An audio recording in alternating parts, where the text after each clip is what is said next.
Hi hello నమస్తే welcome to auto wala updates. ఇప్పుడే అహం రీబూట్ మూవీ చూడడం జరిగింది. చాలా రోజుల తర్వాత సుమంత్ గారు అయితే లీడ్ రోల్లో చేసిన మూవీ అండి ఇది. ఈ మూవీ అయితే ఒక ఎక్స్పెరిమెంటల్ ఫిల్మ్ అని చెప్పాలి. ఈ మూవీ మొత్తం మీద ఒకే క్యారెక్టర్ ఉంటుంది. ఆల్రెడీ గతంలో ఇలాంటి మూవీస్ మన సన్ ఆఫ్ ఇండియాలో కూడా చూసాం. అందులో కూడా మోహన్ బాబు గారు ఒక్కలే ఉంటారు. ఇందులో కూడా సుమంత్ గారు ఒక్కలే ఉంటారు. ఈ మూవీ అయితే ఆహాలో స్ట్రీమ్ అవుతుందండి తెలుగులో కూడా. సో లాస్ట్ వీక్ కల్కి ఫేవర్ అనుకుంటా ఏ మూవీ కూడా థియేటర్లో రిలీజ్ అవ్వలేదండి, ఓన్లీ కల్కియే రిలీజ్ అయింది. సో ఎందుకే మన ఛానల్లో అయితే రివ్యూస్ అయితే చాలా తక్కువగా ఉన్నాయి. ఇంక ఈ మూవీ బేసిక్ స్టోరీ లైన్ వచ్చేసి నెలై అలియా సుమంత్ గారు ఒక రేడియో జాకీగా పనిచేస్తూ ఉంటారు. ఒక పెద్ద ఫుట్బాల్ ప్లేయర్ ఎవరైనా ఆయనకైతే ఉంటుంది, కానీ ఒక యాక్సిడెంట్ వల్ల అయితే రేడియో జాకీగా మారుతారు. అండ్ యాక్సిడెంట్లో తనతో పాటు ఒక అమ్మాయి కూడా చనిపోతుంది. తన వల్లే చనిపోయింది కాబట్టి గిల్టీగా ఫీల్ అవుతూ ఉంటారు. అండ్ ఒక రోజు తన రేడియో స్టేషన్కి ఒక అమ్మాయి కాల్ చేసి తను కిడ్నాప్ అయినట్టుగా చెప్తూ ఉంటుంది. సో కాసేపటికైతే అర్థమవుతుంది అమ్మాయి నిజంగానే కిడ్నాప్ అయిందని. సో మన హీరో అమ్మాయిని కాపాడాడే లేదా, అసలు ఏం జరిగింది, ఆ అమ్మాయికి మన హీరోకి కనెక్షన్ ఏంటి, ఇవన్నీ తెలియాలంటే ఈ మూవీ ట్రై చేయాల్సిందే. ఇంక ఈ మూవీలో పాజిటివ్ విషయానికి వస్తే ఈ మూవీ మొత్తం ఒక సింగిల్ క్యారెక్టర్ మీదే, మిగతా క్యారెక్టర్స్ అనే వాయిస్ వినిపిస్తూ ఉంటాయి అంతే. ఒక సింగిల్ లొకేషన్లో తీశారని చెప్పాలండి. తెలుగులో అయితే ఇలాంటి మూవీ ఇదే ఫస్ట్ టైం. ఇది ఒక రెగ్యులర్ రివెంజ్ మూవీ అయినా సరే మన దర్శకుడు దీనికైతే కొంచెం సింగిల్ క్యారెక్టర్ అనేది యాడ్ చేసి కొంచెం ఇంట్రెస్టింగ్గా చూశాడు.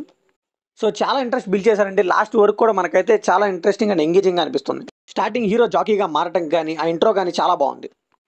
అండ్ ఆ అమ్మాయికి కాల్ చేసిన దగ్గర నుంచి అయితే స్టోరీ అసలైన స్టార్ట్ అవుతుందండి. లాస్ట్లో హీరో లైఫ్కి అండ్ కిడ్నాప్కి జరిగే లింక్ అయితే చాలా బాగుందండి. ఒక ట్విస్ట్ మాదిరి చాలా బాగా రివీల్ చేశారు. ఆ లింక్ ద్వారా ఒక మర్డర్ కేసుకు సంబంధించిన సీక్రెట్ రివీల్ అవ్వడం అనేది చాలా థ్రిల్లింగ్గా అనిపిస్తుంది.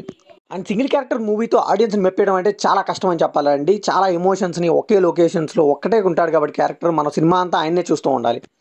ఈ విషయంలో మాత్రం సుమంత్ గారు అయితే చాలా వరకు సక్సెస్ అయ్యారని చెప్పాలి. ఆయన ఎమోషన్స్ అయితే సూపర్గా పండాయి. కేవలం డైలాగ్స్తోనే ఎమోషన్స్ చాలా బాగా ఎక్స్ప్రెస్ చేశారని చెప్పాలి.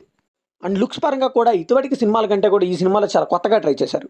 ఇంక ఈ మూవీలో నెగిటివ్స్ విషయానికి వస్తే సింగిల్ క్యారెక్టర్స్తో తీసే ఎక్స్పెరిమెంటల్ ఫిల్మ్ ఎప్పుడు కూడా ఒకేలా అనిపించదండి. ఎందుకంటే ఎంగేజ్ చేయలేకపోతే మాత్రం మూవీ చాలా బోర్ కొట్టేస్తుంది. సో ఓన్లీ సింగిల్ క్యారెక్టర్స్, మిగతావన్నీ వాయిసెస్ వినిపించడం వల్ల మనకైతే చాలా చోట్ల బోర్ కొడుతుంది. కాకపోతే ఇందులో కూడా ఒక ప్లస్ పాయింట్ ఉందండి. అదేంటంటే రన్ టైం 1.5 hours ఉండడం వల్ల ఈ సింగిల్ క్యారెక్టర్ అయినా కానీ కొంచెం పర్లేదు అనిపించింది.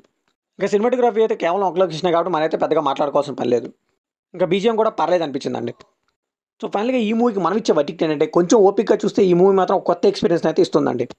తెలుగులో సింగిల్ క్యారెక్టర్స్ మూవీస్ అయితే చాలా తక్కువ. సుమంత్ గారు అయితే ఎక్స్పెరిమెంట్ చేశారు. And that OTT run time కూడా 1.5 hours కాబట్టి ఈ మూవీని అయితే ఒకసారి అలా ట్రై చేయొచ్చు. ఇది కంప్లీట్లీ నా ఒపీనియన్ మాత్రం. మరి ఈ మూవీ మీకు అనిపిస్తుంది షేర్ చేసుకోండి, లైక్ చేయండి, షేర్ చేయండి, వెళ్ళే ముందు సబ్స్క్రైబ్ చేసుకోండి.